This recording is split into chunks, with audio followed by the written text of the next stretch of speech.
예수님이 나사로를 살리신 후에 마리아와 마르다가 자기 집에서 예수님을 위해서 잔치를 준비했습니다. 그래서 아마 예수님이 제자들과 함께 이 베다니의 나사로 집을 가게 돼서 이제 그곳에서 이루어진 일이 이제 오늘 성경의 내용입니다. 마태복음과 마가복음에도 이와 같은 이야기가 실려져 있습니다. 자, 그런데 마태복음과 마가복음에서는 이 일이 일어난 장소가 베다니는 같은 베다니인데 나병 환자 시몬의 집이다, 이렇게 기록이 되어 있습니다. 우리가 분명히 보면은 때라든지 또는 인물이라든지 여러 가지 볼 때 같은 사건임에 틀림없는데 한쪽은 나사로고 한쪽은 문둥병자 시몬. 자, 이걸 우리가 어떻게 조화를 시키는가? 우리가 정확한 답은 우리가 찾기 어렵지만 이 나병 환자 시몬이라는 사람이 아마 나사로의 아버지였을 것이다, 이렇게 콜이라고 하는 신학자가 해석을 하는데 우리가 그것을 참조하면 좋을 것 같습니다. 자, 예수님과 제자들이 이제 음식이 나오기를 아마 기다리는 시간이었던 것 같아요. 마르다는 일을 하고 있습니다. 그랬을 때 마리아가 옥합을 하나 들고 예수님 앞에 섰습니다. 거기에는 아주 지극히 비싼 향유, 곧 순전한 나드 한 근이 들어있었다 그랬어요. 지금으로 한다면은 굉장히 비싼 향수를 가리키는 것이다, 이렇게 생각할 수 있어요. 제가 이번에 이제 선교지로 가기 위해서 인천공항에서 비행기를 갈아타는데 한 3시간 정도의 시간 여유가 있었어요. 마침 이제 우리 딸이 이번에 대학원을 졸업하게 돼가지고 제가 졸업 선물로 향수를 하나 좀 사줘야 되겠다, 이렇게 생각이 돼가지고 이제 면세점에 들렸습니다. 근데 얼마나 비싼지 몰라요. 이렇게 우리 남자들은 여자 물건을 사러 가면은 굉장히 비싸다는 느낌을 가질 때가 많습니다. 그래서 뭘 사야 좋을지도 잘 모르겠고, 그래서 이제 전화를 했더니 우리 딸이 이제 제가 이러이러한 향수를 쓴다. 근데 마침 그래 덜 비싼 거라서 다행이다 생각하고 이제 사줬습니다. 자, 여러분 가정에 이제 특히 우리 여자분들은 향수를 하나씩 갖고 있을 것입니다. 대부분 향수가 좀 비쌉니다. 그 향수를 만드는 과정이 또 노력이 많이 들어가기 때문에 더 그렇겠죠. 좋은 향수라고 한다면 아마 더 비쌀 것입니다. 지난번에 오래전에 제가 마가복음 강해를 했었는데 그 마가복음 강해 때 이제 이하고 비슷한 장면이 나왔기 때문에 제가 그때 세계에서 제일 비싼 향유를 소개를 했어요. 여러분 혹시 기억나실지 모르겠는데 임페리얼 마제스티라고 하는 향수를 소개했어요. 굉장히 비싼 겁니다. 근데 몇 년 사이에 더 비싼 향수가 나왔어요. DKNY라고 하는 향수인데 이게 1온스당 100만 달러입니다. 우리나라 돈으로 한 11억 원 되는 향수예요. 11억 원. 물론 여기 보시면 알겠지만 향수병 자체가 화려하잖아요. 금과 다이아몬드로 되어 있기 때문에 그 가격도 굉장히 비싸겠지만 이런 비싼 옥합에 담은 향수라고 한다면은 보통 향수가 아니겠죠. 자, 이 정도 가격은 아니었겠지만 여러분 2000년 전에 나드라고 하는 것 역시 보통 향수가 아니었어요. 이 나드는 인도에 자생하는 뿌리에서 추출된 것으로 주로 왕실에서 쓰는 아주 최고급 향유였습니다. 그것도 여기 이제 한 근이라고 표현되어 있는데 이 한 근으로 번역된 헬라어 리트라라고 하는 것은 12온수예요. 그러니까 약 327g이니까 상당히 많은 양의 향수가 그 옥합에 담겨져 있었습니다. 그런데 이 성경에 그 나드 한 근의 가격이 대략 이렇게 소개가 되고 있는데 약 300데나리온이다. 이 300데나리온은 뭐냐? 한 데나리온이 노동자 하루의 품삯이니까 1년 동안 일해서 모은 돈, 오늘날로 우리가 본다면 대략 한 4, 5천만 원 정도가 되겠죠. 그러니까 지금 마리아가 들고 있는 이 향수의 가격이 4, 5천만 원 하는 그런 가격이에요. 그 당시 아주 극빈했던 경제 상황을 우리가 생각한다면 이보다 훨씬 더 가치가 있는 향수였을 것입니다. 이런 아주 값비싼 향수는 어떻게 써야 되겠습니까, 여러분? 그냥 팍팍 쓰면 안 되잖아요. 뚜껑을 열고 손가락으로 살짝 이렇게 묻혀서 얼른 뚜껑을 닫아야 합니다. 그러고 난 다음에 그거를 이제 양쪽 귀에 이렇게 살짝 바르는 거죠. 아까 소개한 11억짜리 향수라고 한다면 이렇게 발라도 벌써 수백만 원이 날아가는 겁니다. 만약에 늦게 닫으면 여러분 향이 날아가는 것이 아니라 돈이 날아가는 거예요. 자, 이런 향이야말로 진짜 아주 특별한 경우, 뭐 아주 굉장히 중요한 사람하고 만나는 데이트라든지 또는 아주 큰 파티에 갈 때 이렇게 사용을 하겠죠. 뭐 마리아도 역시 마찬가지 그랬을 것입니다. 여러분, 이런 향유입니다. 순수한 나드 향유 한 근이었어요. 얼마나 아까운 것입니까? 아마 마리아가 갖고 있는 것 중에 가장 비싸고 귀한 재산 1호였을 거예요. 그런데 마리아는 그것을 가져가서 예수님의 발 앞에 전부 쏟아부었어요. 그리고 자기 머리털로 그 발을 닦았습니다. 향유 냄새가 온 방을 가득 채웠겠죠. 마태와 마가복음에 보면은 그 비싼 옥합을 깨뜨렸다 그랬어요. 그것을 깨뜨렸다고 하는 것은 그 안에 담겨 있는 향유를 하나도 남기지 않고 다 부으려고 했다는 그런 말입니다. 그 주위에 이것을 본 사람들이 얼마나 놀랬겠습니까? 그렇게 하기에는 이게 너무 비싼 거였다 이거죠. 자, 우리가 한번 예를 든다면 시골에서 올라온 시누이가 화장대에 있는 샤넬 넘버 5 뚜껑을 열더니 냄새가 너무 좋다고 하면서 이거 좀 쓰면 안 되겠느냐 그래가지고 허락을 했어요. 그 조금 발랐어야 되는데 그걸 스킨 붓듯이 탁탁탁탁 부어가지고 그것을 온 몸에 바릅니다. 그래서 한 반 병이 날아가 버렸어요. 아마 며칠 동안 여기에 뭐가 꽉 얹혀있는 기분일 거예요. 그런 놀람이 여기 제자들에게 일어났습니다. 그 중에 특별히 이제 가룟 유다가 제일 이제 화를 내고 분개하면서 말합니다. 5절에 보니까 이 향유를 어찌하여 300데나리온에 팔아 가난한 자들에게 주지 아니하였느냐. 이 5천만 원짜리 향수를 이렇게 쏟아붓다니 정말 정신 나간 사람이 아니고야 이럴 수 있느냐라고 하는 이야기죠. 마태복음에는 이렇게 말하고 있어요. 마태복음 26장 8절에 보니까 제자들이 보고 분개하여 이르되 무슨 의도로 이것을 허비하느냐. 여기 직역을 하면은요, 이 무슨 낭비냐? What a waste. 이 무슨 낭비냐 이게. 막 이제 제자들이 그 여자를 꾸짖는 거죠. 이 무슨 낭비냐? 이게 무슨 짓이냐 이게. 맞습니다, 여러분. 정말 낭비고 허비죠. 그냥 평범한 사람, 성실하고 정상적인 사람의 눈에도 그렇게 보였을 것입니다. 뭐 우리가 그 자리에 서 있었다 해도 제자들과 똑같은 반응을 보였을 거예요. 훨씬 더 이것으로 이 큰 돈으로 이것을 팔면은 300데나리온 큰 돈을 가질 수 있는데 이거 가지고 좋은 일에 쓸 수 있는데 이걸 왜 쏟아붓느냐 이거죠. 무슨 낭비냐 이게. 그런데 특별히 아주 힘을 주어서 분노하고 책망했던 이 가룟 유다, 왜 이렇게 가룟 유다가 유달리 분노했는가에 대해서 요한이 설명하고 있어요. 다른 복음서에서는 나타나지 않는데 아마 요한은 날카롭게 이 가룟 유다의 문제를 봤던 것 같아요. 6절에 이렇게 말합니다. 이렇게 말함은 가난한 자들을 생각함이 아니요 그는 도둑이라 돈깨를 맞고 거기 넣은 것을 훔쳐가미러라. 그는 가난한 자에게 이것을 나눴으면 좋겠다라고 얘기했지만 사실 유다는 가난한 자들을 생각하는 것이 아니라 겉으로는 그런 좋은 명분을 내세우지만 속으로는 돈을 너무 좋아하는 사람이다. 돈을. 그러니까 그가 돈깨를 맡았잖아요. 여러분 우리가 누구에게 돈깨를 맡깁니까?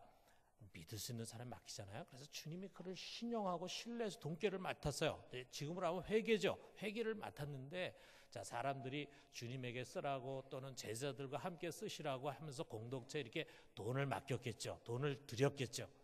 그 돈을 잘 가지고 있다가 때로는 뭐 음식을 살 때도 쓰고 구제할 때도 쓰고 이렇게 해서 쓰는 건데 이 가룟 유다가 그 돈깨를 그 돈깨 안에 있는 돈을 슬금슬금 빼가지고 자기 주머니에 집어넣는 거예요. 이거를 아마 요한은 봤던 것 같아. 알고 있었던 것 같아. 다른 제자들은 그런 거 잘 몰랐는데 요한은 날카롭게 그것을 봤던 것 같아. 도둑이다 그는. 그래서 이 향유 이거 팔면은 300데나리 한 5천만 원에 바꿀 수 있는데, 그러면은 자기가 몇백만 원은 인마이 포켓 할 수 있는 건데 라고 하는 그런 생각을 가졌다 이거죠. 그런 탐욕을 숨긴 채 마치 의로운 분노를 가지고 화를 내는 것처럼 했던 것입니다. 여러분, 이 가룟 유다가 결국 어떻게 됐습니까? 돈을 그 사랑하는 마음을 이겨내지 못하다 보니까 자기 3년 동안 모시고 있었던, 자기 그렇게 사랑했던 스승 예수 그리스도를 유대인에게 팔아 넘기는데 은 30을 받고 팔아 넘겼대요. 돈 때문에. 그리고는 결국은 목매달아 죽고 멸망의 길로 가버리고 만 것입니다. 예수님은 여기 지금 가룟 유다를 비롯한 제자들의 분노를 제지하면서 도리어 마리아를 칭찬하셨어요.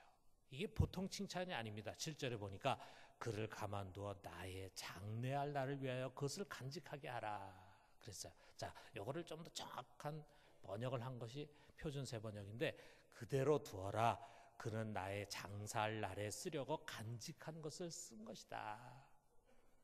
지금 나를 장래하기 위하여 쓴 것을 미리 쓴 것이다. 그렇기 때문에 그는 나를 장래치는 거나 마찬가지다. 이렇게 말씀하신다 이거. 예수님은 마리아의 행위를 자신의 죽음과 연계시켰습니다. 어떤 신학자는 마리아 그것을 전혀 모르고 있었다라고도 얘기하고, 어떤 신학자는 마리아가 예수님의 죽음을 이미 예감하고 있었다 이렇게 얘기하기도 합니다. 자, 그런데 예수님은 자신의 죽음과 마리아의 헌신을 연결시키면서 마리아의 이 소중한 헌신은 자신을 장래하는 고결한 행위다라고 칭찬하시면서 동시에 제자들에게 자신의 죽음이 임박했음을 이제 암시하고 계신 것입니다.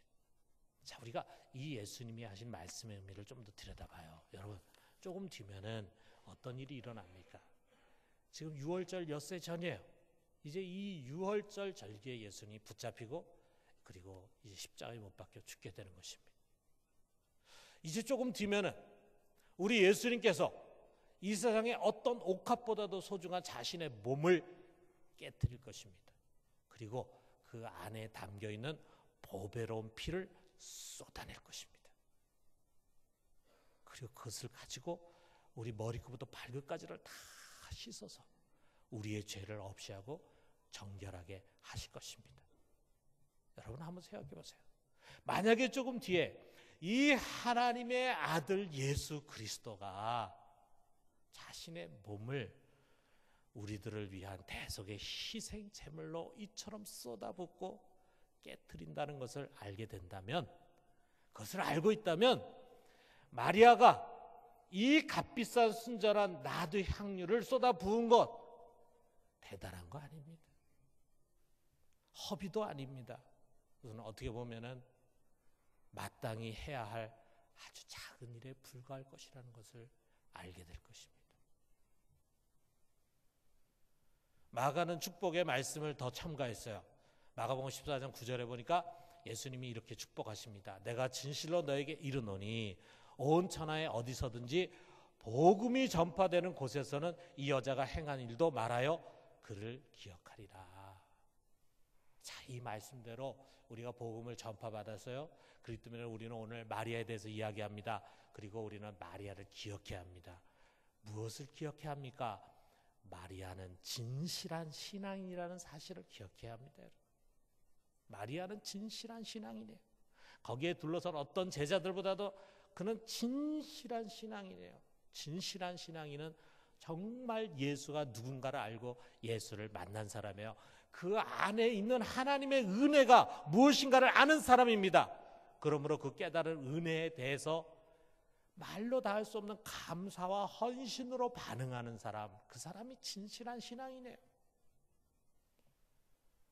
그렇기 때문에 그녀는 자신에게 있는 가장 소중하고 값비싼 그것을 전혀 아깝다고 생각하지 않고 예수님께 쏟아부었습니다. 이 헌신의 행위가 그녀 속에 담겨져 있지만 보이지 않는 그 신앙이 무엇인가를 말해주고 있는 거예요. 마리아는 자신의 죽은 오라비를 다시 살려주신 주님의 은혜에도 감사하지만 이제 곧 자기를 위하여 자기의 생명을 버리고 죽으실 주님의 은혜를 아는 여자였습니다. 여러분, 정말 이 은혜, 이 사랑, 하나님의 아들이 나 같은 죄인을 위해서 자기의 이 가장 소중한 것을 아낌없이 내어 던졌다는 그 사실을 깨달은 자에게 아까운 것이 무엇이 있겠습니까? 우리가 그 주님 앞에 서게 될 때 진정 아까운 것이 무엇이 있겠습니까? 그녀는 아주 값비싼 향수를 들여서 주님께 장사를 했지만 예수님은 그녀를 위해서 자기의 생명을 주신 것입니다. 생명을 내주신 이 은혜 앞에 자신은 겨우 나드 한 근일 뿐이에요. 그분 앞에 이것은 아무 가치가 없는 작은 것에 불과한 거예요. 여러분, 이것이 은혜를 깨달은 사람의 모습입니다. 그러나 은혜가 뭔지 모르는 사람, 은혜를 어설프게 아는 사람, 그런 사람에게는 어림없는 이야기입니다. 그녀의 행위는 이해되지 않아요. 그것은 허비고 낭비라고 생각합니다. 여기 제자들 모두에 그랬어요. 특별히 가룟 유다를 생각해 보세요.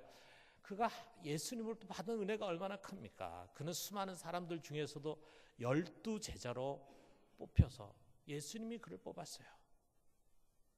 그래서 그를 가장 가까이 두셔서 같이 사셨잖아요. 그래서 그는 가장 가까이서 예수님께서 행하시는 수많은 이적을 직접 눈으로 봤잖아요. 예수님의 그 주옥과 같은 은혜로운 말씀을 누구보다도 많이 들었잖아요. 그럼에도 불구하고 그는 은혜를 알지 못하는 사람이었습니다. 어떻게 그럴 수가 있을까? 그럴 수가 있습니다. 오랫동안 교회를 다니지만 은혜 없는 사람이 있어요. 은혜에 대해서 깨달음도 없고 감동도 없어요. 이렇게 은혜 없는 사람은 우리 예수를 믿으면서도 여전히 자기가 중요해. 자기 그렇게 은혜를 큰 은혜를 받았음에도 은혜를 깨닫지 못하니까 자기가 은혜 받은 게 없다고 생각해. 감사하지 못해요. 그래서 주님께 드리기에는 너무 크고 아까운 것이 많아요. 이것도 드리기 아깝고 저것도 드리기 아깝고, 시간과 돈을 계산합니다. 힘들고 수고스럽고 희생되고 어려운 일을 피하려고 합니다.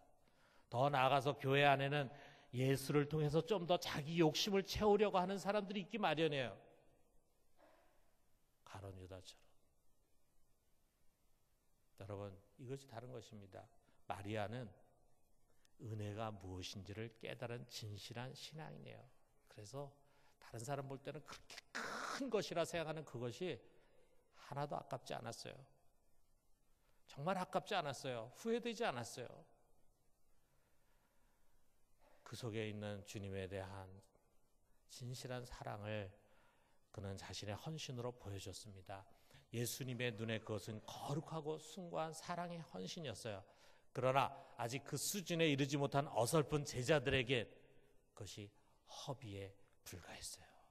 어째 허비하느냐?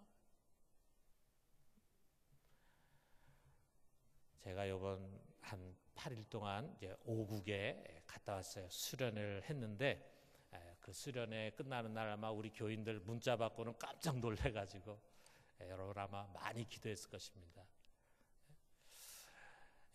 지난번엔 우리가 한 30명 정도 했는데 이번에는 지난번 수련회에 뭐 좋았는지 그런 소문이 났는지 어쨌든 뭐 많이 몰려왔는데 이번에 이제 우리가 자리가 45개밖에는 자리가 없었어요. 그래서 45명으로 딱 이렇게 끊어가지고 참석을 했는데 정말 2박 3일 일정인데 이틀 동안 얼마나 참 은혜롭게 또 얼마나 집중하는지 몰라요.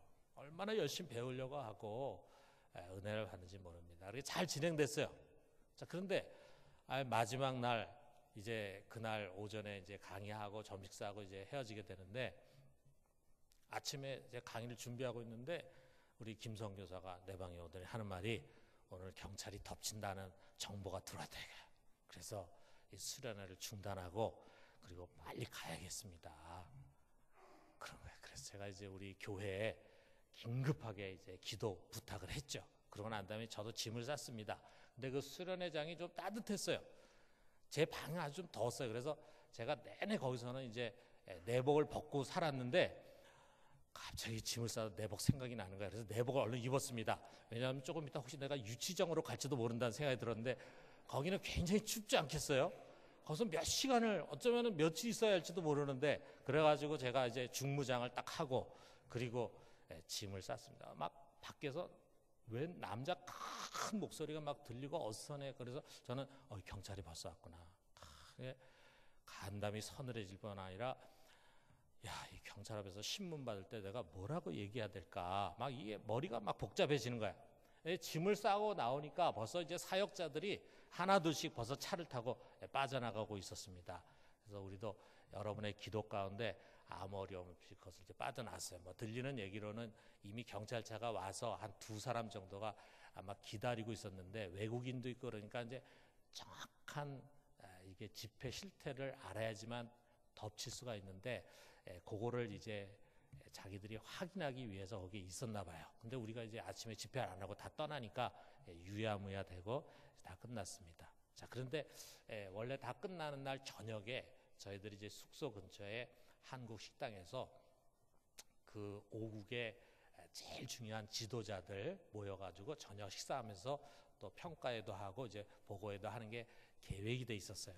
그런데 뭐 아침에 막 어수선하게 거기서 빠져나올 때는 이건 뭐 오늘 또 못하겠구나 생각을 했는데 저녁에 다 왔어요. 한 사람도 빠지지 않고 오기로 한 사람 다 왔습니다. 근데 여러분 이게 분위기 보세요. 얼마나 화기애애합니까? 뭐 전혀 긴장됨이나 위축함이 없어요. 자, 그래서 여기 리더들이 이제 오늘 있었던 일을 가지고 얘기하는데 그걸 가지고 얘기하면서 무슨 얘기들 하냐면 자기가 2-3번 붙잡혀간 경험 그런 것들을 얘기하는 거예요. 그리고 감옥에 들어가거나 또는 벌금을 내서 이제 풀려난 그런 이야기들을 합니다. 그러니까 이 사람은 벌써 그런 경험들이 다 있는 거예요. 어쩐지 그날 그렇게 빠른 시간에 후다다닥 짐을 싸고 떠나는 게 정말 신기했어요. 저희는 제일 늦게 이제 떠나게 됐는데 그냥 뭐 얼른 떠나게 된다. 그런 경험들이 있다 보니까 이제 그렇게 한 것입니다. 이 사람들은요, 이 복음을 전하다가 이렇게 붙잡히는 것에 대한 두려움이 없었어요. 그리고 붙잡혀서 들어갔다 나왔다 해도 또 복음을 전해. 또 교회를 합니다. 그러다가 또 붙잡히면 또 들어가. 뭐 벌금 내고 나오든지 아니면 며칠 구리하고 나오든지 뭐 한 1년 살다 나오든지 그러다가 해. 그러니까 이 사람들이 뭐 잡아가려면 잡아가라. 두려워할 것 없다. 라고 하는 생각이 이들 속에 있었다 이거예요. 오히려 이제 이 일이 터지니까 아침에 막 사람들이 막 이제 짐 싸고 가는 동안에 거기에 사역자의 사모가 그 선교사에게 와서 그러더래요. 우리는 아무 문제 없는데 혹시라도 목사님이 이것 때문에 다시는 여기에 오지 못할까 그게 제일 걱정되네요. 그러더래요. 자기들은 걱정할 게 없대. 자, 어떤 사람들에게는 이런 일이 무모하게 생각될지도 모릅니다. 무엇 때문에 그런 위험한 일을 하냐고 말할지도 모릅니다. 그러나 저는 그들을 보면서 느꼈어요. 이들은 정말 은혜를 아는 사람이다. 은혜를 아는 사람이다. 예수님을 위해서 그의 복음을 위해서 죽을 각오가 돼 있는 사람이다. 감옥에 들어가는 것도 붙잡히는 것도 두려워하지 않는 사람들이구나.